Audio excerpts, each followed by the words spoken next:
2 jours après le drame, c'est un quartier encore sous le choc.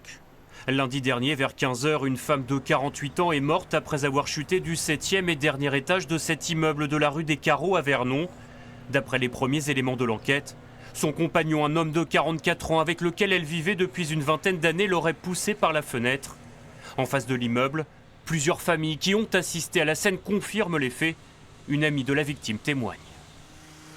Il la tenait dans sa main et il criait « Je vais la tuer, je vais la tuer, je vais la tuer » en hurlant. Tout le monde a essayé de les raisonner en lui parlant.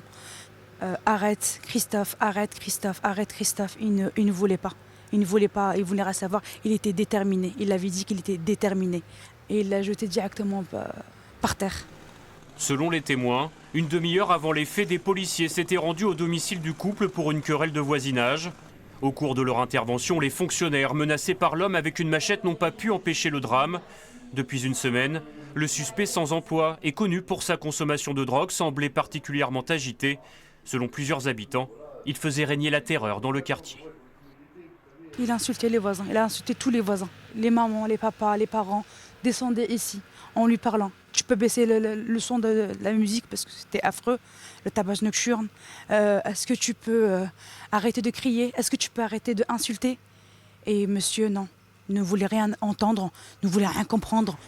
Le suspect, placé en garde à vue, a été hospitalisé sous contrainte. Il n'aurait toujours pas expliqué les raisons de son geste.